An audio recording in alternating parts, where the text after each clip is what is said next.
Oke, bismillah wassalatu wassalamu ala Rasulillah. Alhamdulillah kita bertemu kembali di channel ini, di channel Miftahun Ni'am. Apa kabar Bapak Ibu semuanya yang dirahmati oleh Allah, para calon tetamu Allah dan juga para tetamu Allah tahun 2025. Apa kabar Bapak Ibu yang kini mungkin masih berada di kota Madinah atau sekarang sudah berkumpul kembali pulang ke tanah air bersama keluarga. Semoga haji umroh yang dilakukan oleh Bapak Ibu menjadi haji umroh yang mabrur. Amin ya rabbal alamin. Dan juga bagi Bapak Ibu yang belum pernah umroh, belum pernah haji, semoga Allah Ta'ala ringankan langkah Bapak Ibu semuanya untuk menjalankan haji atau umroh di Baitullah Al-Haram. Amin ya rabbal alamin. Musim haji tahun 2025 ini menjelang akhir. Ini sudah banyak berita-berita yang bermunculan terkait dengan evaluasi apa saja yang perlu diperhatikan lagi oleh pemerintah Indonesia sebagai langkah kedepannya bagaimana agar bisa lebih baik lagi. Dan juga yang paling menjadi sorotan dari Arab Saudi itu salah satunya adalah tingginya jumlah jamaah haji yang meninggal di Arab Saudi dari jamaah haji Indonesia. Nah, ini menjadikan sorotan tersendiri dari pihak Arab Saudi. Kenapa bisa sebanyak ini? Apa penyebabnya dan bagaimana solusinya agar tidak terjadi seperti ini di waktu-waktu yang akan datang? Nah, bagaimana pembahasannya? Kita akan bahas di video kali ini. Ada kaitannya dengan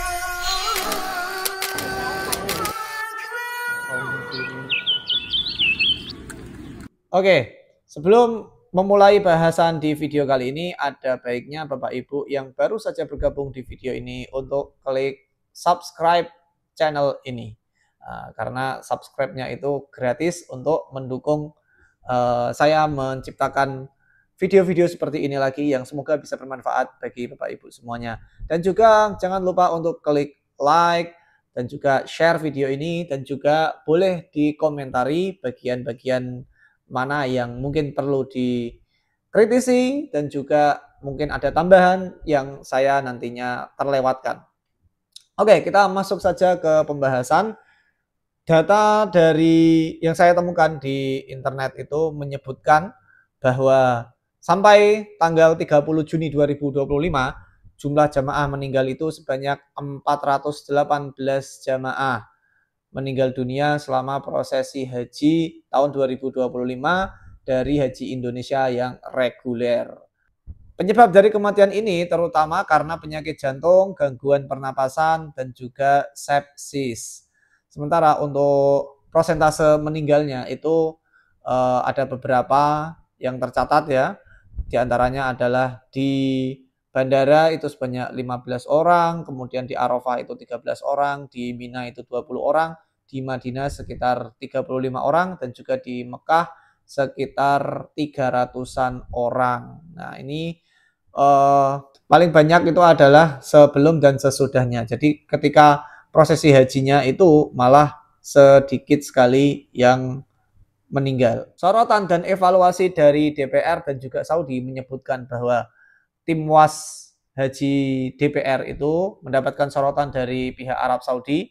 Mereka mengatakan bahwa why do you bring people to death here? Artinya itu secara gampangnya, mengapa kamu mengirim orang yang mati ke sini? Nah, ini jadi alarm serius supaya seleksi kesehatannya itu diperketat. Jadi artinya apa?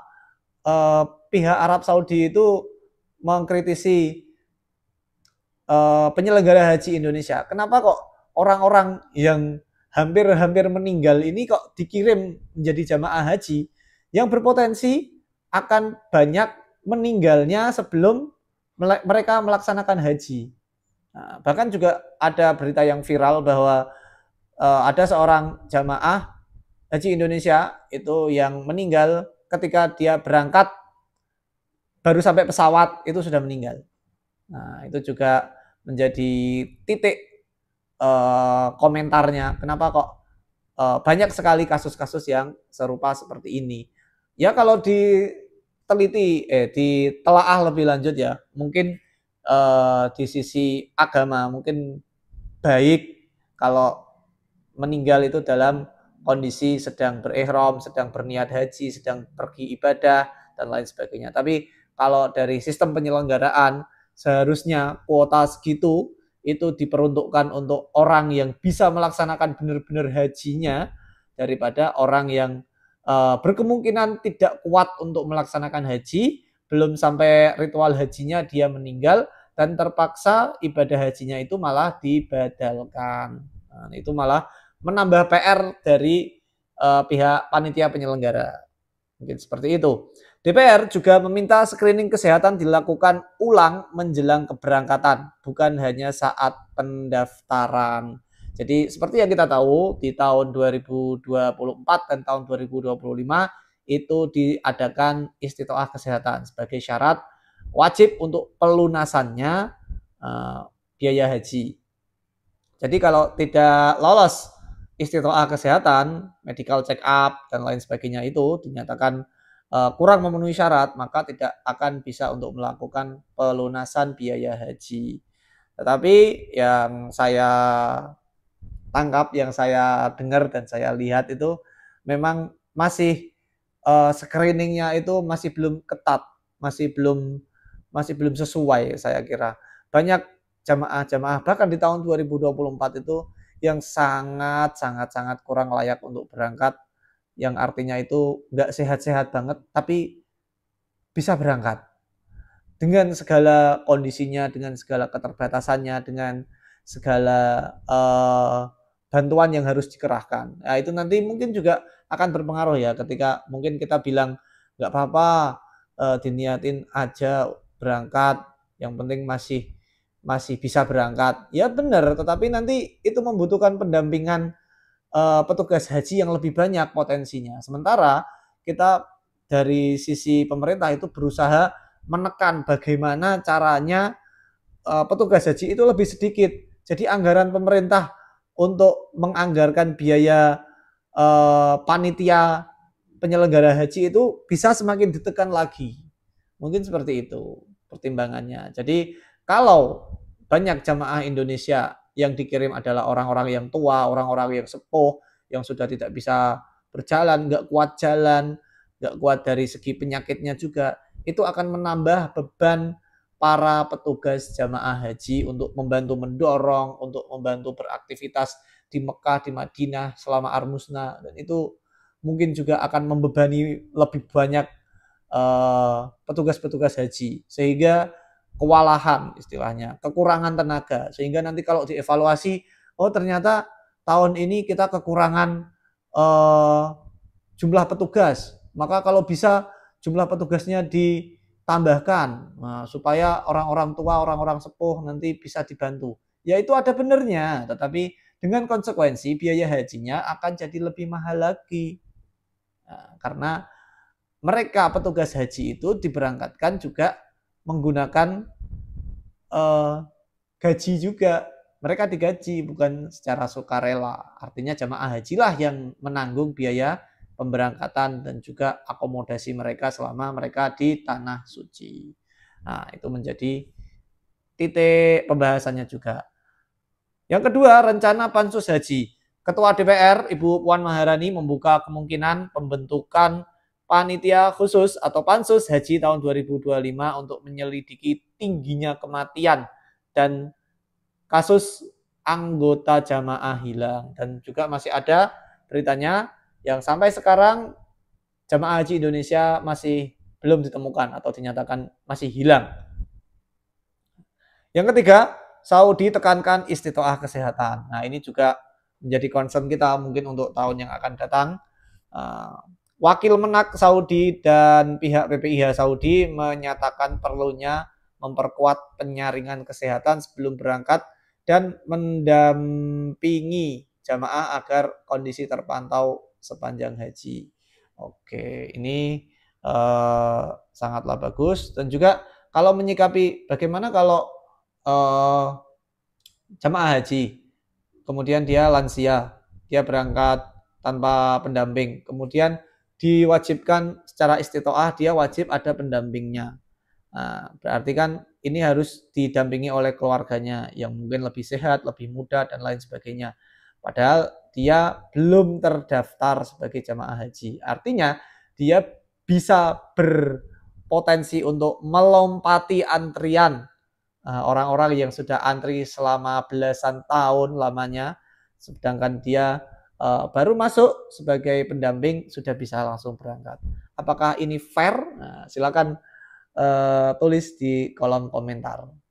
Kalau bagi saya pribadi ini menurut saya ya agak nggak fair juga ya, karena seharusnya yang berangkat itu ya si satu jamaah ini tadi, tapi karena kita kultur orang Indonesia itu mungkin ya masih menganggap bahwa itu nanti kasihan di sana nggak ada yang ngurus, jadi mau nggak mau harus ada pendampingnya. Nah, seperti itu.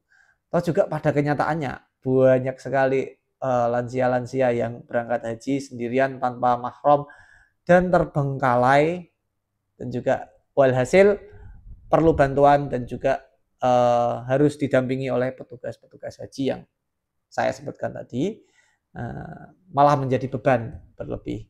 Nah, pertimbangannya seperti itu. Silakan Bapak Ibu kalau ada komentarnya, kalau ada tambahan sarannya atau menambah apa yang saya sampaikan tadi, silakan tulis di kolom komentar bagaimana pendapat Bapak Ibu terkait dengan apa yang sedang terjadi kala ini. Bagaimana caranya untuk menurunkan angka kematian jamaah haji Indonesia dari tahun ke tahun supaya lebih efektif kuota yang diberikan oleh Saudi Arabia sekian ratus ribu bisa menjadi efisien dan juga dimaksimalkan jumlah jamaah haji tiap tahunnya.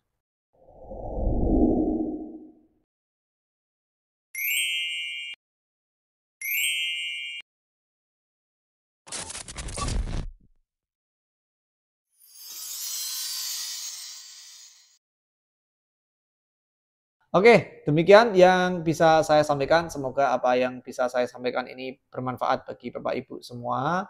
Kita berdoa semoga jamaah haji yang wafat selama haji, selama periode haji, dihitung sebagai amal soleh, dihitung sebagai husnul khotimah, diterima hajinya bagi yang sudah melaksanakan haji. Amin ya rabbal alamin. Kita akhiri sampai di sini. Semoga bermanfaat. Jangan lupa untuk like, comment, share, subscribe video ini. Sebarkan ke teman-teman Bapak Ibu. Wassalamualaikum warahmatullahi wabarakatuh.